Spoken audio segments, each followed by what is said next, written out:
Hello everyone, I'm DonTheCrown, and are you struggling to find Goldus in the Slormancer? Are you looking to maybe like get 2.5 million gold in about a 4-minute run? Well, then this video is going to be for you. We're going to go through my gold find Huntress build here, which has been very effective, and we've nearly min-maxed this whole thing out. We're going to be using 3 specific legendaries to really boost the gold find here. And let's just kind of hop right on in. So the first legendary we're using is Midos's Collector's Bracers.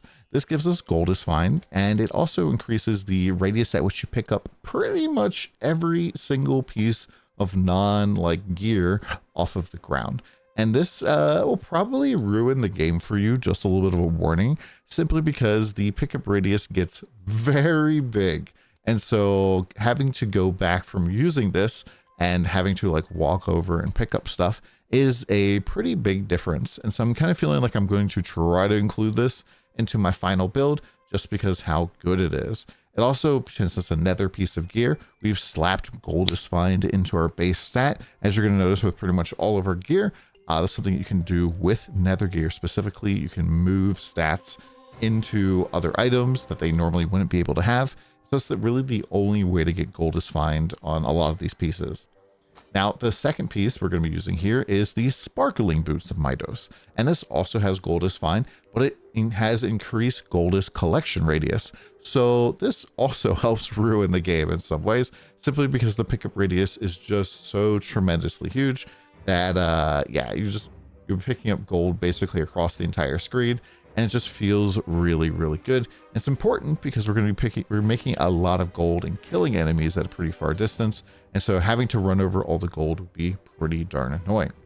Lastly, we are going to be using the Golden Fleece of Midos, and this also can come with baseline Goldus find, but I did slam some extra on there. And what this does is so that when you deal damage to an enemy, your first 3 hits have a 20% chance to drop Goldus. Now this puts us in an awkward situation because in ideal perfect universe in ARPGs, you want to one-shot enemies and just blitz through the map. This kind of makes it so that we kind of want to nerf our damage down a little bit so that we're hitting enemies 3 times. And so we'll talk about some tricks about how we're doing that later in the video, but just kind of keep that in mind. Also, cloaks can have magic items, quality and quantity, and realistically for my perfect like magic find setup, we would find cloaks with this pure stat and put it on basically everything, because more items you drop if your loot filter is set up to convert things to Goldus, then instead of fragments, it will give you quite a bit of Goldus there as well. As you can see, I'm up to like 80 million Goldus at the moment, so I don't really need very much more, I don't think. So I've been doing fragments recently. So the Reaper that we're using here is a little bit different than most of the other Reapers in the game. It is unique in a very specific way. Ori Furious is a fusion bow, which means it's a combination of 2 bows being leveled up together. Normally when you want to evolve a bow, it'll be this little gray line between them. You just level up a bow, it will hit a certain breakpoint, and then evolve to the next one, hit a certain breakpoint, evolve to the next one, so on and so forth. The Ori Furious bow is a fusion of the Slormbane and Gold Scourge bows together. So you have to level both of these to level 50. This one's Slorm find, this one's Goldus find, and they will combine to be Ori Furious. And so if you don't have Ori Furious, but you have these 2 previous bows, you need to level them up. Now the primordial version of this is not really all that great. Let me move out of the way here real quick. So whenever you reap Slorm, you gain life equal to the value you reaped, and then every 0.5 seconds you trigger a golden overdrive, which deals increased damage and flat additional damage. And the increased damage is equal to your Goldus find, where the additional damage is equal to your Goldus found in the last 5 seconds. That's kind of okay. You do a little bit of splash of damage.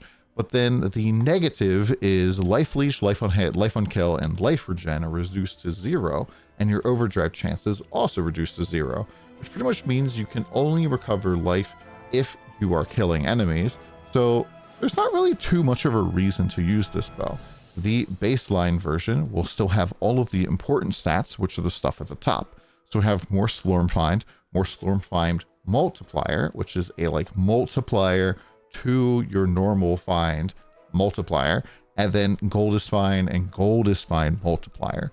So if we go here, we can see Goldus Find right now is at 1664. And if I switch over to Slormbane, just the Slorm side, we go down to 742. Whereas if I go to Gold Scourge, it is 1169. And then over here, 1664. And even on the primordial version, it is the same amount. And so really just going and using even the baseline Ori Furious is a pretty good idea, especially if you're having some survivability issues right off the bat. It really shouldn't be though. Now, the ultimatum here that we're using, it is very important that you do not use the Endless Wealth ultimatum, because this will set your Goldus Find to whatever this says. And so I'm going to be using the ultimatum of Profound Depth, which just gives us area damage reduction, which I think is pretty useful. The rest of the legendaries are not mandatory, but they're going to help out quite a bit. And what I'm using right now is I just have Winds of Harmony. I don't think there's any really good legendary on the gloves at the moment. I might even replace that. Drunken Master gives us a lot of projectiles. If we see here when I'm shooting out my Void Arrow, lots of projectiles are flying out. Same thing with our arrow shot. The left click, the arrows go everywhere, which is actually kind of a positive for us.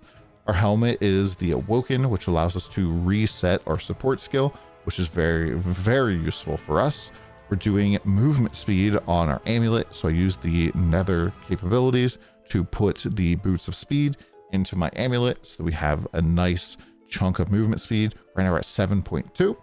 And then Bright Steel Warden here is giving us an armor multiplier, which is just very nice, very tanky with that. And then Unbreakable Are's Unbreakable Barrier is just super duper good. This makes it so that we can't take hits that are greater than 30% of our max life and shield, protecting us from one-shots. We're using Twin Bands for more defenses, and Ancestral Champions Present, so we get +1 rank on all of our ancestral gifts. And for our runes at the bottom here, we have Kill Enemies, Get a Shield, and then a chance to trigger it some more. This is just my favorite setup. I probably need to level this up all of the way, but I think this is just really solid. Now, speaking of the Ancestral Mastery, we're going to be going and picking up stuff over here. This is just like some Slorm Goldus Find, or more Find over here. I wouldn't put any points into this aura here. Don't activate that. Go over for Air Conditioner, get a little more defense, a little bit more damage and defensive stuff over here. Now, for the final node here, I like to take the Electric Overcharge node. And what this does is it pretty much makes everything do lightning, or extra kind of like lightning effect. But whenever you hit an enemy with a lightning imbued attack, you trigger an electric arc, which deals elemental damage to a random nearby enemy. This is very useful for us because, as you might recall, we want to hit enemies at least 3 times for that 20% chance to drop Goldus. This is one of the only ways to generate Goldus outside of killing enemies. And so having more hits here does seem to help from my initial testing with this. You could also go over here and get yourself Goldus, Fragment, and Magic Quality Find. And I believe that there is another Find node in here as well. It's right up here. So Slorm, Experience, Magic, Quality, and Quantity. All of those, either of these could be fine as well. Or you could even go over here, I believe. Where is it? There's a projectile node right here, Greater Quiver, which gives you even more projectiles and a multiplier on your projectiles. So if you really just want to spread out the shots everywhere, that kind of works as well. Now, for skills, we're going to be playing as a Mistwalker. Mistwalker is definitely hands down the very best. And the reason it is the best is because Golden Strike. Remember when I said that the cloak was the only way to make gold? I was lying, because this is the other way to make gold. Whenever we can deal a critical strike to an enemy, it has a 50% chance to drop Goldus. This has now been limited to only once per each enemy. So we want to hit 3 times, and we need to crit at least one of those 3 times. So just kind of keep that in mind. It is kind of difficult sometimes if you're killing enemies too quick. You might notice that you're actually getting less Goldus. So I kind of try to tune my build a little bit so that we're always kind of in a sweet spot. The rest of the Mistwalker stuff here is actually really strong. If you watched my video about the Nether survivability, if we have this point here during Smoke Screen, we just ignore all incoming hits. You will take damage from damage over time. However, enemies won't be able to hit you. They won't even know you're there. And so we can just sit there invincible and like walk through on death stuff that might pop up, which is very useful. Longer smoke screen, and then more critical strike chance after smoke screen. So this gives us more chance to crit, which is very useful for the golden strike. The rest of this, for the most part, isn't all that useful besides the evasion, which is percentage of your armor, and having ravenous daggers bounce back to you. Now, arrow shot here. This is just like our normal bread and butter shooter thing. I normally would be using the bouncing arrow. However, my gear now has gotten so good that I have 100% chance to rebound, even without, taking specific points. And so they just bounce around a whole ton all on their own. And so I'm taking the forking arrow instead. And then down here, whenever an arrow shot forks, it forks into 5. And so this just allows me to go and hit enemies with our arrow shot. It just forks out and just proliferates a whole ton of hits. And this doesn't hit overly hard because I don't have any mastery in the skill. And so this is a very safe way for me to kind of like splash hit lots of enemies and to like get some crits in and get some extra hits. The crit is pretty darn good because of the breathe in, breathe out. This puts a 1 second cooldown time. However, it increases the critical strike chance to 40% or an additional 40%. So definitely easier to crit with this. We can shoot more projectiles here. And then I like going with the poison shot here because this pretty much lets it eat through shields super duper fast, which is pretty nice. And I think this is just a little bit better than a 10% chance to fork again, which I don't think is maybe all that useful since we already kind of have so much going on. This basically countering an entire cataclysm is very nice. For our void arrow, we're doing things a little bit different than a DPS build. Normally, you'd be doing a rebound setup here, but like I said, I have the fork set up now, or the full rebound, so we can go over here to concentration to get increased damage based on my fork chance, and then we shoot more arrows. And then this is the part that's a little bit different. Normally, you would want to go and get wormhole, and then enemies like basically kill other enemies when they die. This is actually really bad to have in this build because we want to be the one killing the enemy and we want to hit them 3 times.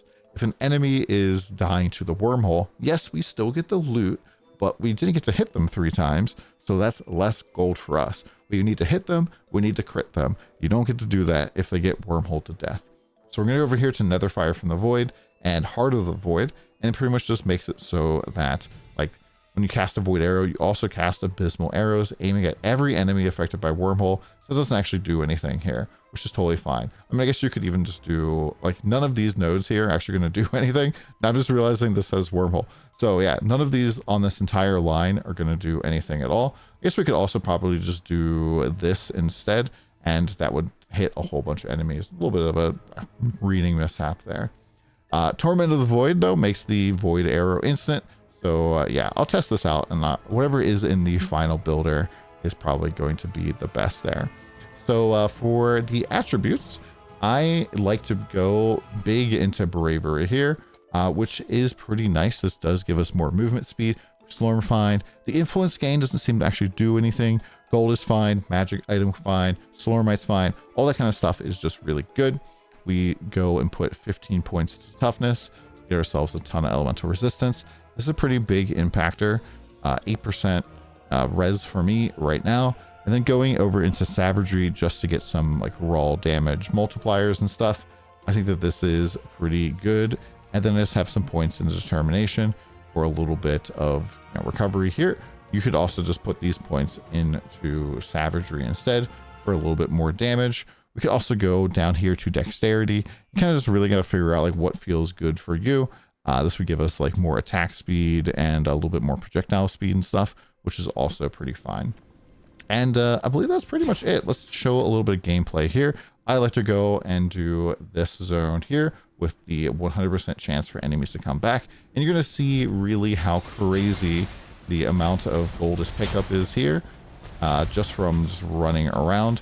Because, yeah, like you just walk into rooms and you can see Goldus like flying to you from other rooms from your projectiles, having bounced all over the place there. And really the thing that's like the most noticeable is just the fact that like you just get so much gold as you go. And gold really kind of can be the limiting factor for a long time. I'm kind of at the point now where I have enough gold that my big limiting factor is just like all of the materials for leveling up gear, like getting more harmonies and stuff. So I'm gone and like started scrapping into fragments and things so that I can, instead of getting gold, just like make more harmonies so that we can level up our gear. And reinforcement, you know, is pretty expensive at the end game. So you can see sometimes you get like a ton of stuff there. And for the most part, this is pretty tanky. Like you do heal quite a bit from, you know, just normal gameplay here. And worst case scenario, if you get in trouble, you can always just mistwalk into the stealth, because you know, just can't really take damage during this. Like you can just walk through stuff. You can walk through fireball. You can just like stand in the middle of on death effects, and you know, worst case scenario, you'll be fine. I just always try to cast like 2 void arrows and, you know, 2 or 1 left click. You can flip these around if you're doing too much damage, and you know, it'll probably be just fine. The thing to kind of keep your eye on is the little symbol down here at the bottom. What you want to do is always get to like a 1 or a 2, like where you're out of being red mode, and that will reset your support skill. And so what I'll typically do is like 2 void arrows and then stealth, and then that will pop me over. If I see them like that didn't work, here I'll show you an example. We just hit with that lightning, 0 damage. If it didn't work, then that means that you just messed up like going through the combination, and that's fine. You can just use your left click to kind of get you through getting back into tormented mode. We'll just go 2 clicks, left click, 2 clicks, and stealth, 2 clicks, and then stealth, 2 clicks, and then stealth. And if you ever mess it up and like you stealth at the wrong time, you can just use left click instead. It's not like super duper complicated. I know a lot of people have talked about how they have had trouble kind of, you know, maintaining the cadence, but you don't really have to have the cadence. Worst case scenario, you just have to like alternate your skills a little bit. As you can see here, with a lot of stuff that's on the ground as well. Sometimes you might like want to run back through some of the rooms that you cleared if you're near to them, simply because there's just going to be so many pieces of material on the ground, especially once you start scrapping for materials as opposed to scrapping for gold. And yeah, that's pretty much the build. It's been a lot of fun. The main things I've been kind of focusing on for the sub stats down here, just getting a lot of fork and rebound chance. Right now, the fork chance is at 93%, rebounds at 106. We have 110 projectile speed, and this stuff just like lets us get our projectile vomit just everywhere. Hopefully this video helped you out. I see 1.6 million off of this 3-minute run. Pretty good. Yeah, let me know if you guys have any comments in the questions down below. We're doing a video talking about our like actual damage build tomorrow. As you can see, this has like 93,000 average skill damage, whereas let me just delete this and add this here. Our actual DPS build is closer to 1.1 million damage here, and we don't even have like everything like leveled up all of the way. So yeah, hope you guys have a good one. We'll see you again soon. Later.